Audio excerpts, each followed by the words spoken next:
Hi everyone, welcome to the Product Marketing Festival. Thank you so much for tuning in. We hope you enjoy the sessions that we have lined up for you today.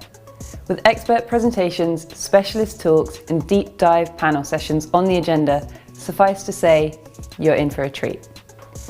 Just before we jump in, I want to take a moment to thank everyone who's played a part in making this event possible. Our sponsors, partners, speakers, presenters, and of course you, the product marketing community. You can engage with all our speakers and their sessions today by posting your questions in the comments section of the broadcast, or you can reach out to them in our Slack community. Remember, you can catch up with all this week's content on demand, plus a whole host of other amazing benefits by becoming a PMA member. And whilst you're at it, why not check out Product Marketing Core, our industry-renowned certification. But for now, it gives me great pleasure to introduce our next session.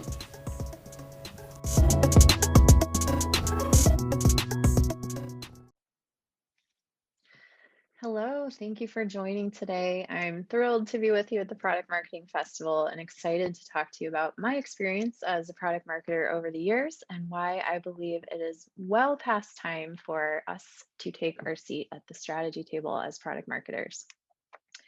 I'm Lori Stout. I've been a marketer for a little over 15 years now. I've got my start in customer marketing. I've worked in content marketing, solutions marketing, and spent the bulk of my career as a product marketer. And one thing that some of you might be able to relate to is that over the course of my career, as I've moved from organization to organization, that role as product marketer has looked a little bit different, whether it's where product marketing sits in the organization, the goals and objectives that are set for product marketing. Every business has a little bit of a different spin on how they look at product marketing. So I'd like to talk about that a little bit today as we go through this presentation and just frame how we can use our experience as subject matter experts to really position ourselves as strategists in the company. I'm currently the Senior Director of Product Marketing at a company called Punch. If you're not familiar with us, we're about 11 years old. We're based in Silicon Valley, and we are the leader in customer loyalty offers and engagement. So if you have a favorite restaurant brand and you have their loyalty app on your phone and you collect rewards and engage with the brand in that way, odds are good that we had something to do with building that loyalty program. So it's a great space to be in. We're really seated firmly in the customer experience space, which I really enjoy. So as I was thinking about what I wanted to talk to you about in this session, I found the statistic from the Product Marketing Alliance 55 Product Marketing Stats for 2020. And it's kind of a shocking statistic when you see it in print, but it's also one that really held true for me, is that just 5% of product marketers say that the other teams and stakeholders really understand what they do and what their role is inside the organization. So of course, that means 95% of us don't feel like the organization and our colleagues really understand what we do and the value that we bring to the business. And the weird contradiction to this is that we collaborate with more cross-functional teams than probably any other department in the company. We are kind of the eyes and ears for everything that's happening in the business and bringing that all back together to that innovation strategy. So, my friends, it is time for us as product marketers to make that shift from simply saying yes to asking why when it comes to innovation and strategy. Instead of being handed this fully baked roadmap and being told to go execute, we really need to assert ourselves and become more involved earlier in the process so that we are there with market research and competitive research in hand before the roadmap is even a twinkle in your engineering team's eye. And here is why. So there are a lot of different reasons why, but here are three that I'd like to talk to you about today. First of all, again, I think that we have a unique 360-degree view of the organization that nobody else has. And then secondly, we help bridge that gap between innovation and what we think we need to build, between what we actually need to build and what the market will support and will respond to. And then last but not least, and this one has been hotly contested through the years, marketing has traditionally been lumped into that cost center bucket, but we have the tools and technologies and metrics now to really prove ourselves as a growth center instead of a cost center. So, jumping right into that idea of our unique view of the organization, if you think about it and you've ever led a go to market, we really lay that foundation that helps each step in that go to market process work.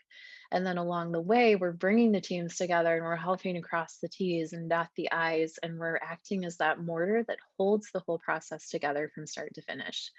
If you're lucky enough to have a project management team in your organization, then you probably have a partner in crime with this, but you also understand that you are ultimately responsible for that successful launch.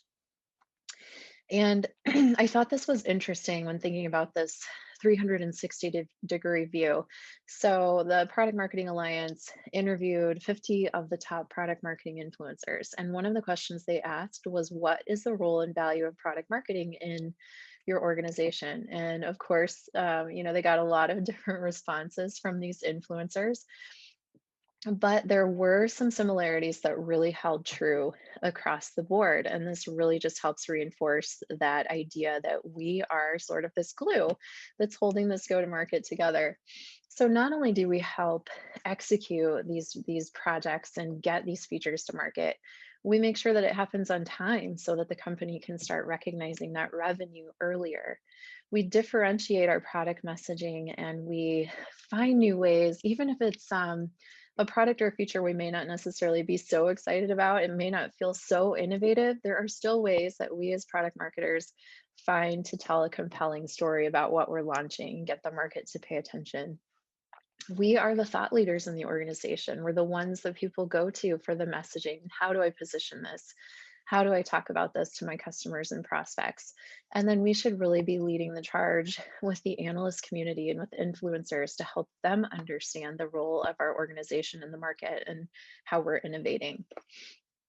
And then when it comes to pricing and packaging, nobody thinks of that as like a very exciting piece of go to market, but it does help set the stage for the distinct value of what we're offering, and it positions it to customers and prospects appropriately. So we really act as the voice of the market, what the market wants and needs. We're acting as the voice of sales, so taking that feedback for why we're winning or losing deals and how we need to apply that to our roadmap, and our customers who take the time to give us our feedback. And we need to make sure that feedback isn't slipping into a black hole somewhere and not getting used to inform our strategy. We really, in the end, make that connection between the product team and the market and make sure that what we're innovating on is the right thing. And this is just something I wanted to point out that, although we are collaborating with all of these different teams, that's a skill that I think is undervalued in a lot of organizations, but it's one that's necessary. And if it wasn't there, everyone would notice right away that this mortar wasn't in place that's kind of keeping these processes connected. So be proud of that skill. I mean, even when we don't necessarily feel like bringing all of these teams together and being the ones who have visibility to all of it, it plays such a critical role in your organization. And it's just at the heart of the strategy that your teams are pulling off. So here are a few just pragmatic tips for how you can claim your seat at the strategy table and use that 360-degree view to your advantage. First of all, if you don't already, get to know an executive who understands product marketing and who really believes in what you're doing as a product marketer. Take them your process ideas, take them your proof points for what's worked well in the past, and get their buy in and let them be your champion when you're trying to put these new processes in place and you're trying to get visibility into the strategy earlier. Uncover pain points across teams. So before you come with your process in hand and you start to make sweeping changes, ask the teams, what's going well, what's not going well, how can we make these launches better, and take the time to ask them the questions that may have difficult answers, so that you know what really needs to be improved on. And you'll be amazed at how these cross-functional teams start to view you as an ally and an asset instead of just somebody who wants to get in the way with yet another process. And then after you make these connections with the different teams, make sure that you do it regularly. I know that we're all so tired of meeting after meeting after meeting, but these 20 or 30-minute check-ins that you have with these teams, you would be amazed at what gets uncovered in some of those cross-functional meetings. So take the time to preserve those connections across the organization. It's well worth it. Secondly, educate everyone. Own your position as the go to market expert. If you've led go to markets in the past that have worked well, bring those proof points and say, look, this isn't a process just for process sake. This will really help us accomplish our goals as an organization. It's worked in the past, it will work again. But at the same time, don't over engineer it. Try to keep it simple, make it easy for everybody to follow along in the process and to do their part and to clearly understand what the expectations are for them. And then, of course, I know this is not news to any of you. As product marketers, we have to beat the drum over and over again on what the message is, what the go-to-market plan looks like, why we're doing it this way now instead of just the way it's always been done in the past. And don't be afraid to repeat yourself and reinforce the value of what you're doing as a strategist. And then last but not least, celebrate what went well with each launch that you do. Keep track of those wins, whether they're tangible wins like product usage or new sales that is attached to the product or feature, or it's just wins of, hey, we launched this product on time and under budget. Make sure that you're tracking that and you're taking time to celebrate it and take those proof points back to your executive champion and the executive team. And then track areas where you can do a little bit better the next time. It's a process, right? You don't ever do the same go to market twice. And there's always something that we can learn that will improve the next one. And then don't launch and leave. So we've all had those difficult go to markets where, we're just wanting to hit and go and then be done. But go back and take the time to explore, how that product is performing in the market, how you can add new features that will bring value in the future. And it's just a continuous cycle. So we never really set it and forget it with our go to market launches, even the difficult ones. There's always something new and something different that you can do to nurture that product in the market. Secondly, product marketing bridges the gap between innovation and reality. And this is by no means meant to be a slight on our product and engineering friends. I've worked with some brilliant engineers and product managers in my career, and I could not code my way out of a paper bag. So I have absolutely nothing but respect for them and the way that they approach innovation. But I've worked at a few companies that were product first. And the problem with that is that there is an assumption that you just need to build this cool technology and that's enough. And if you're not familiar with this picture, it's from the movie Field of Dreams. It came out when I was a kid. It was a really good movie, kind of weird, but a great movie. If you haven't seen it, check it out. But the whole theme of that movie was this line: "If you build it, they will come." And the problem with some of these product first companies is that they're finding that they build it and nobody comes. And that is because you still have to take it to market, even if you build it. And that's where we come in, from ideation before that roadmap is even born, all the way past when that product goes to market. And we're kind of, in partnership with the product teams and helping them stay on track with what the market needs and wants. So, from the very beginning, that looks like customer feedback, competitive research. We're analyzing, is this the right time to take this feature to market? Will the market support it? We're talking to analysts about the conversations they're having with their prospects, and we're asking them, is this the right time and the right approach to build this? Is there anything else we should be focusing on instead? We're talking to our partners to hear what their customers are saying to them. And then as we start to build out that roadmap, this sounds very simplistic, but even something as simple as what we call a product really sets the tone for how the market responds to it. We're looking at, how will this impact our revenue? I mean, that's a number that everyone from your C-suite on down is going to be really interested in. And it's one of those great metrics that you can tie back to the value of product marketing. We're pricing it competitively in the market. And then this is one that some companies overlook, is just how we package our products and features. So the goal there is to package these new technologies or these new products or features in a way that drives the most value for your customers, so they're not subscribing to a package of stuff that they're not actually going to use, but it also drives the most value back to your business. So in combination with that pricing exercise, definitely take a look at how you're packaging all of these things as well. When it's time to promote and launch, you are the gatekeeper of the messaging. The messaging that you create for this new product or feature sets the tone for everything. It's the baseline for your go to market plan. It keeps everything in scope.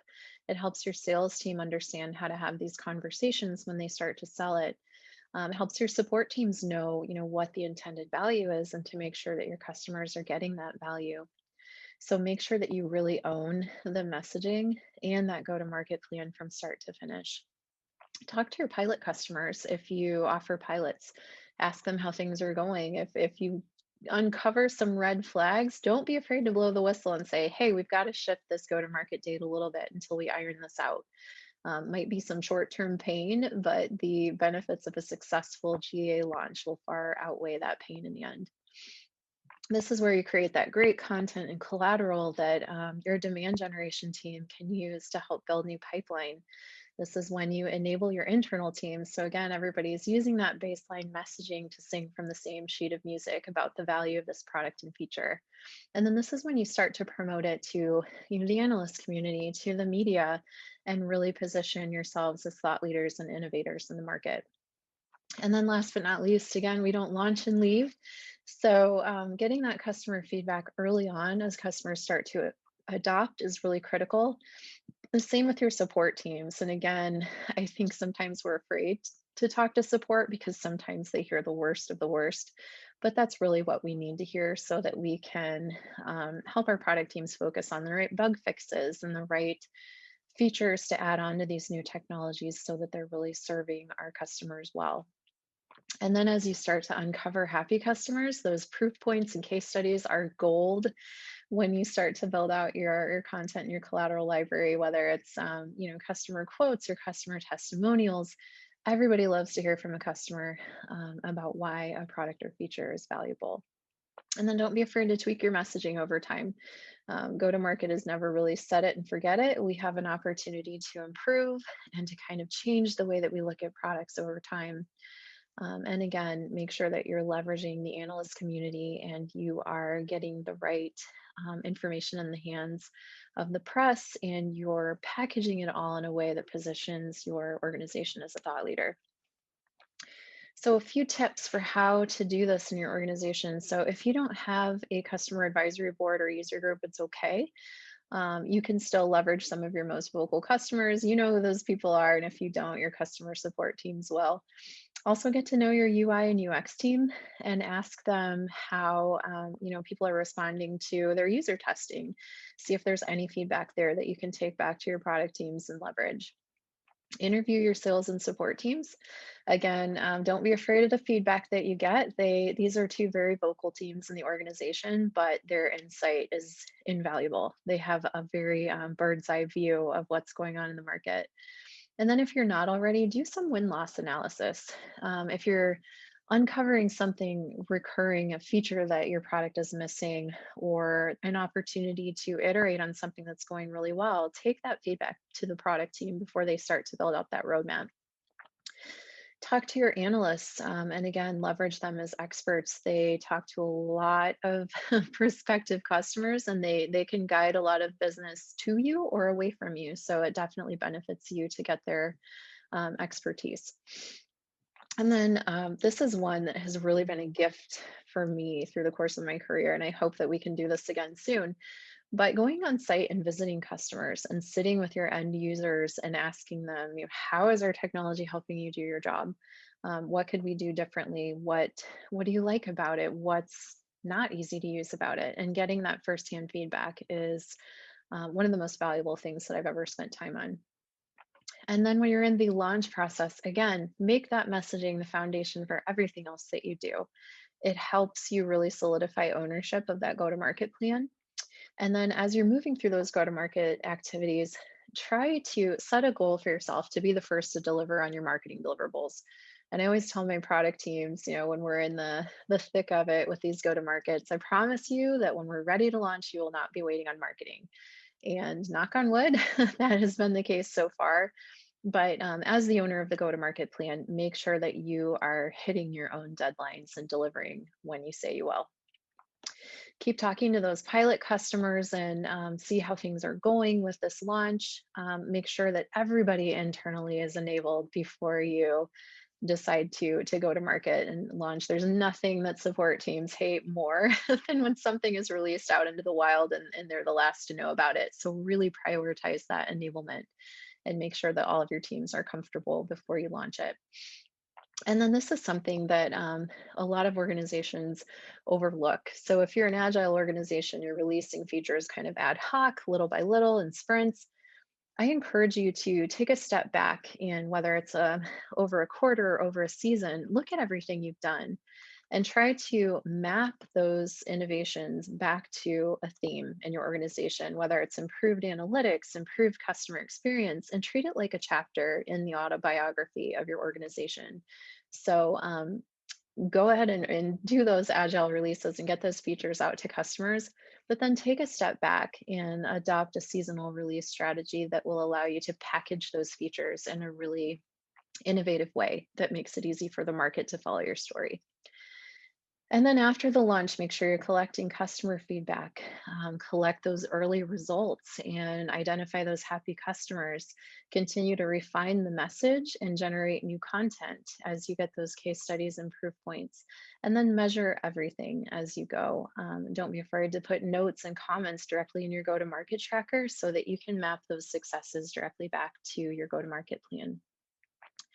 Last but not least, product marketing is no longer a cost center, and here's why. So, Beth Comstock, who is a former vice chair at GE, said this, and it really rings true. You can't sell anything if you can't tell anything. And a lot of times, as product marketers, I think we get written off as just kind of the storytellers and like the soft skills of the organization, and that couldn't be farther from the truth. We are help closing the value loop through the market research that we provide and making sure that this is something that will succeed in the market. We are pricing and packaging in a way that gets attention when we go to market. You really only get one first impression. And if you don't get pricing and packaging right, it is going to limit your growth. We're the owners and the gatekeepers of that messaging and positioning. You can't launch or tell a story without the messaging and positioning. And as you start to deliver that to market, it is one of the earliest predictors of success. And then again, we are the go to market owners who help deliver these launches on time so that we can start recognizing revenue earlier. And as we move past the launch, we're continuing to nurture these products in the market to ensure their continued success. A few helpful tips for doing this. Before you launch anything, determine what that measure of success means for you. At the end of this go to market, what will success look like for you? And then set those goals for yourself. Also set those revenue impact targets so that you can tell your finance teams, hey, as a result of this on-time go-to-market, here's how we impacted our revenue stream and our pipeline.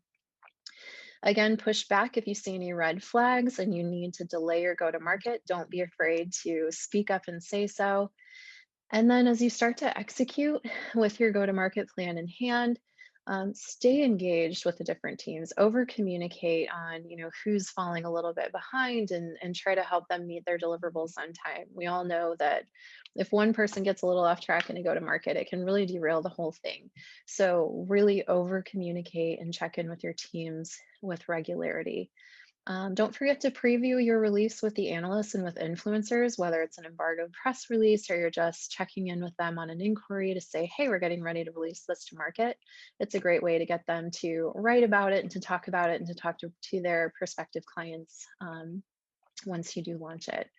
And then in the measure column, I just added a few of the many, many metrics that as product marketers, we can track directly back to go to market and the impact that we have on revenue. So don't be afraid to measure these tangible things. I mean, we don't have to measure in soft skills anymore. We have, the right technologies and tools in place to really directly tie what we do as those cross collaborators across the organization back to how our company is performing.